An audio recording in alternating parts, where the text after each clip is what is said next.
This series presents information based in part on theory and conjecture. The producer's purpose is to suggest some possible explanations, but not necessarily the only ones, to the mysteries we will examine. Welcome to Whatever Happened to Pizza at McDonald's, the investigative journalism program, or IJP, where I ask the question, whatever happened to the pizza at McDonald's? I'm your host, Brian Thompson. Today, Part 3 of our investigatory series, Whatever Happened to Pizza at McDonald's presents In Search of the Chamber of Secrets.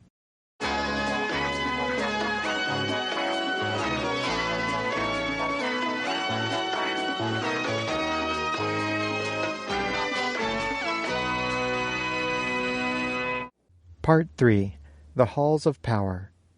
Last week, I contacted the Library of Congress to see if they had any English translations of ancient Egyptian texts that may shed some light on the connection between McDonald's pizza, the science fiction film Mac and Me, and extraterrestrial contact with previous human civilizations. They claim not to have any such texts, though they did provide some useful information. One author I was recommended to read includes an umlaut in his name, which stymied my attempts at further research, as there is not an umlaut key on my Palm Pilot. But I had more luck with another of the Library of Congress's recommendations, the nonfiction volume Aliens in Ancient Egypt, The Brotherhood of the Serpent, and the Secrets of the Nile Civilization, by a researcher named Xaviant Haze. In the interest of due diligence, I performed a cursory background check on Mr. Haze via the Internet reference resource Google.com. According to his official biography, Mr. Haze is a freelance researcher of ancient manuscripts and alternative history, whose career as a music producer and disc jockey affords him the opportunity to travel the world exploring and documenting his findings related to lost civilizations. In other words, he appears to have no connections to the powers that be at McDonald's, and thus can be trusted as an unbiased source of information. In fact, glancing through some of his posts on social media, I believe Mr. Haze is a champion of information, as he often cites an internet website called Information Wars. I attempted to contact Mr. Haze to schedule an interview, but I received no response. I trust he is in some exotic location poring over ancient texts and jockeying discs. But this initially posed a slight problem, as I was uncertain I would be able to obtain a copy of his book. As previously mentioned, I am banned from my local public library for engaging in a silent protest over their blasé attitude regarding the theft of their Willow DVD.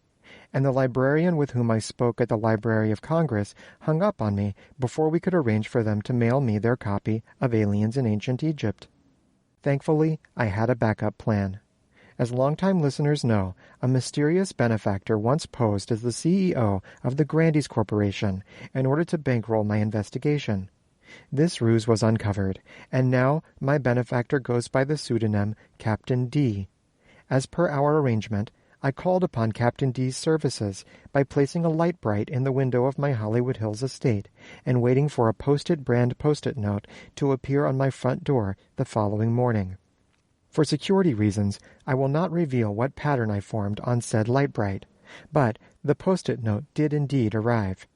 I wrote down my request, left the note under a rock outside the home next door to mine, which I believe is occupied by television personality Ellen DeGeneres, and waited. 3 business days later, a copy of Aliens in Ancient Egypt by Xaviant Haze arrived at my doorstep, thankfully unbent. I quickly scanned the index in search of any reference to the film Mac and Me, or McDonald's. Finding none, I used a speed-reading technique I once learned from a pamphlet I ordered via a late-night infomercial to scan for any relevant passages. The information I obtained from this book is shocking, to say the least. But one passage in particular struck my proverbial fancy. Quote, "No big-budget script in Hollywood relating to an alien invasion of Earth gets made without first receiving the approval of the Pentagon." Unquote. Before I delved any further, I decided to fact-check this claim. Pentagon, hello? Hello, my name is Brian Thompson, and I read in a book that all scripts for movies about alien invasions go through the Pentagon. I was wondering if that was true. Oh, I don't know. I'm sorry. This is a barbershop. This is a barber shop? Yeah, this is a barber shop. Sorry, got wrong number. Oh, is this in the Pentagon? This is the Pentagon, but inside the Pentagon, this is a barber shop. Oh, you have a barber shop there. I guess everyone there has hair, or most. Uh-huh. Okay, well, thank you. Uh-huh, bye-bye. And goodbye.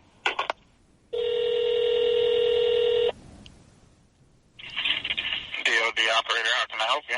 Hello, my name is Brian Thompson. I'm a journalist, and I'm trying to do a little bit of fact-checking.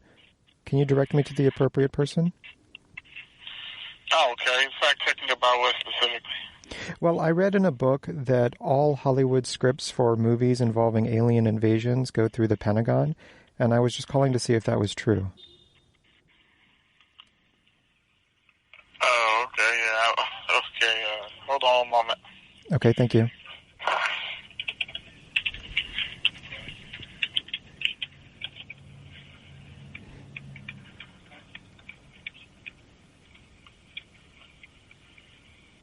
Hello?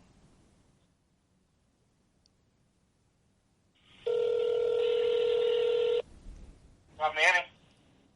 Hello, my name is Brian Thompson. I'm a journalist, and I'm calling to do a little bit of fact-checking. Okay, well, stand by, okay? Okay, thank you. Hello? Defense Press Operations, this is Dylan. Hello, Dylan. My name is Brian Thompson. I'm a journalist, and I'm calling to do a little bit of fact-checking about something I read about the Pentagon. What exactly are you trying to fact-check? I read a book that said that all Hollywood scripts for movies involving alien invasions go through the Pentagon, and I was wondering if that was true.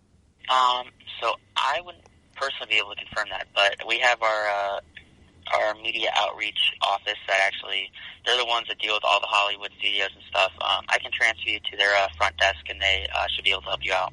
And that would be very helpful. Thank you.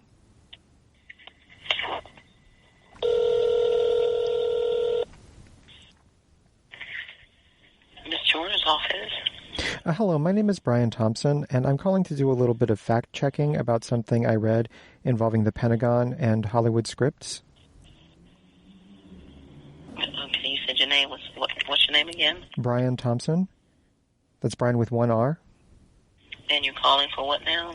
I'm a journalist, and I'm doing some fact-checking. I read a book that said that all Hollywood scripts involving movies about alien invasions go through the Pentagon, and I was just calling to see if that was true. Okay, let me transfer you over to another department. Hold on 1 minute, please. Okay. Defense Press Operations, Jacob Morris. Hello, my name is Brian Thompson. I'm a journalist, and I'm calling to fact-check something I read in a book.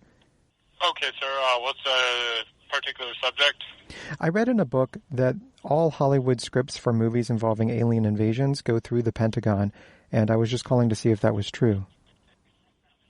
Let me get you over to Community and Public Outreach. Okay. Hello, you've reached Colonel Paul Haverstick, Director of Outreach. I'm not at my office right now, but please leave your name and number, and I'll get back to you as soon as I can. Thank you. Bye. Hello, Colonel. My name is Brian Thompson. That's Brian with one R. I'm a journalist. I'm calling to fact-check something I read in a book. I read that all Hollywood scripts for movies involving alien invasions go through the Pentagon. And I've spoken with several people at the Pentagon, and after numerous proverbial runs around, they have sent me to your voicemail. And if you can call me back, my telephone number is 318.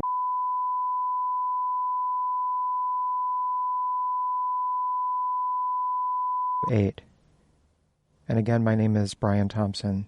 Thank you for your service. Goodbye. Today's episode of Whatever Happened to Pizza at McDonald's is brought to you by The Purple Pillow. Have you ever left your table in a restaurant in search of the restroom and accidentally entered the kitchen? You are thrown into a panic because you realize this area is for employees only.